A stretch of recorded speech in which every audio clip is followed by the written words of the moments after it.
Joshua Van proved last night that he's a champion. And I'll tell you this right now, it's gonna be a hard task for anybody to come get that belt off him.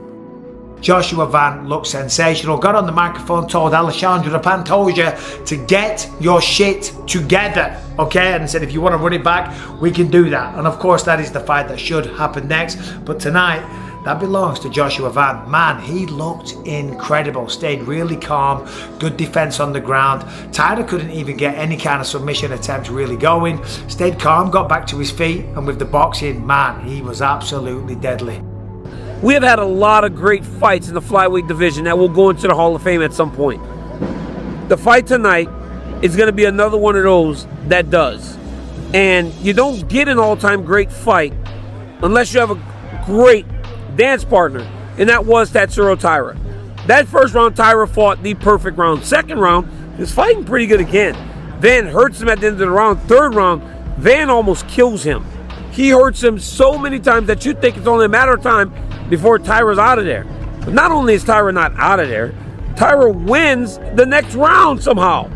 Wins the next round. You go into round 5, and it's 2-2. At least on my scorecards, it's 2-2 going into round number 5. Ultimately, that didn't matter. Joshua Van gets the finish. Taira was mad about the finish. I don't think he should be upset about it. I know he would have fought more, but I don't think it was necessary. Joshua Van got taken down and mounted and had the audience booing. He was taken down, mounted, and bored the audience 60 seconds in. 22 minutes in, the audience was on their feet cheering for him in victory. It really was this incredible thing. I mean, in that whole fight, you saw the ups and downs because, you know, in the beginning, he was getting taken down, he was getting controlled. Again, just like Sean Strickland, you could see the calm in his eyes. And I love seeing that in fighters. No panic. And that shows the experience in Josh Van, right? The Joshua Van. He's been there, he's done that. You know, I'm gonna get back up and we're gonna finish this fight. And then you see him come back. He's dropping Taira left and right. Man, Tatsuro is a tough motherfucker, man. that's all I could think of. Like the first time I dropped him, he was like, I think he was out, and I think I kind of woke him back up. And then the second time, like I can see him was going out, and then he came back. Like that guy is tough, man. Much respect to him. He fought a fantastic fight, Joshua Van did, and I gotta be honest, his boxing is way better than I gave him credit for. I knew his boxing was good, but man, if you guys watch him and the way he delivers his shots, he would turn his hip, and he actually keeps his elbow so tight to his ribs, but he would turn his hip and he would just throw his shot straight down the pipe. So if I'm turning my hip and I throw that elbow straight from my hip, you're not gonna see that punch coming. You can't see how fast it's coming. And that landed almost every single time. It didn't help that Taira can't move his head offline. It's driving me crazy, man. Like, move your head a little bit offline. He's just there to be hit. And how about Taira? Yeah. I mean, Tatsuro Taira has the heart of just a warrior. Yeah. I mean, that dude could have thrown it in multiple times in that fight where it looked like it was over, where he was battered.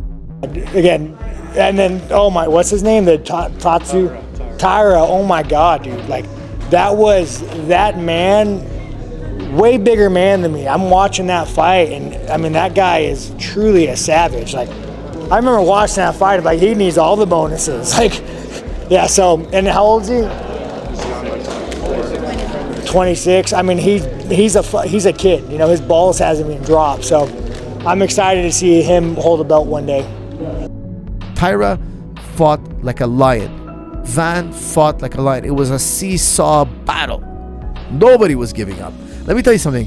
You got to get familiar with Japanese culture. The Japanese, man, they have the heart of the samurai. They're willing to fight to the bitter end. One thing cannot knock the Japanese on. They have so much heart. It's a cultural thing. These men, these Japanese fighters, Japanese people as a whole, they have so much fighting heart. They show it all the time. And I tell you what, Joshua Van is the real deal, bro. Him, the way he handled Tatsuro Taira, and how he did it, and the simple fact that he's a pressure fighter, and he should could remain that way. You know what I mean? He should always pressure people, and that was it, man. He called Tatsuro Taira's bluffs, dude. I mean, it was round 1 went to Tatsuro Taira. Looked like it was gonna just be a wrestling fest where he was just gonna take him down and control him and whatnot. But man, Joshua Van's a real deal, bro. That was a really good win against a guy who beat a former champion in Tatsuro Taira and beating Brandon Moreno. The co-main event, Van versus Tatsuro, fight of the year so far, maybe. You know, that might be because on a technical level, this was a really good fight. Action, pressing, superhero level. Like these guys risked it all, and man, what a fight they gave us. And then it stops with a good finish. Like. This is the perfect fight to prepare him for Alex Pantoja. Reason why is because Alex Pantoja is going to want to take him down. Now, Alex Pantoja is probably maybe a better grappler than Tatsuro Taira just because he has so many years under his belt as a black belt and fighting for so many years. But I think this is a perfect blueprint for Tatsuro Taira mounted Joshua Van multiple times, right? It's like you get taken down jiu-jitsu and you get mounted, that's like 4 fucking points, and multiple times, right? Like that's the most dominant position you get in jiu-jitsu, one of them. Tatsuro Taira mounted him 4 times. Now, if Pantoja is able to mount Joshua Van, what does that look like, right? But I think Pantoja's jiu-jitsu game is way more diverse. If you come up, he is going to attack your neck. If he gets to a position, he is going to go for submission and side control, half guard, kimuras, things like that, which makes it that much more exciting. Because I thought Taira was that guy. He's not that guy.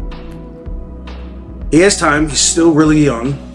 But now, yeah, I would love to see the Pantoja fight properly this time. Hopefully, we can get to see everything without any injuries. And Man, I'm definitely gonna get better from this fight. You know, there's a lot of things that I gotta improve on. So, man, you guys will see, a lot better Joshua Van soon.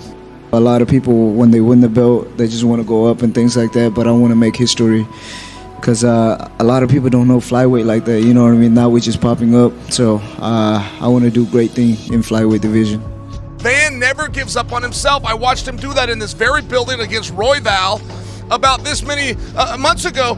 He doesn't ever quit. What happened in the first round doesn't weigh on him for the second round. What potentially could happen in the fourth round doesn't factor into what he's going to do in the third round. I can tell you as an athlete, but also as a coach, this is what I preach to the kids. Live in the moment, but I will tell you, doing it is very hard. Joshua Van does it. He can reset. I never see him breathing hard. I always see his face. He's got a poker face. Whatever situation he's in, that's the situation he's in. And his ability to reset, Kamaru Usman, Henry Cejudo, George St. Pierre, the elite level athletes can do that. I'm putting Joshua Van in the same category that I'm putting George St. Pierre. Wow. Yes, you heard that correctly.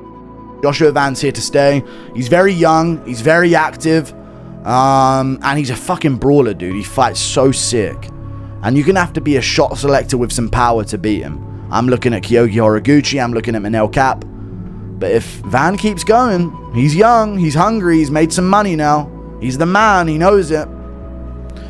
We'll see what happens in the Pantoja rematch who he called out. And if he gets past him, there's big fights at flyweight to go down. Like, who doesn't want to see that fight between him and Pantoja? You know what I'm saying? If Joshua Van is ready, like, bro, you know, the crazy part about Joshua Van is the fact that he's young. His motor runs different, bro. His recovery is different. He's a young kid, bro. He's able to recover like that. Now with Pantoja, you know, turning 36, like, bro, while Pantoja having a lot of different skills, it's just a different game, Kush. Like, I'm not gonna count out Joshua Van again. I think everybody wants to see me versus Joshua Van, you know, that's very interesting. But, you know, like a UFC fan, that's nice thing to watch. But Pantoja, myself, I don't care, you know, I just want to fight with the best fighters of the world. I want to fight with the best Joshua Van ever, you know. That's what I want, you know.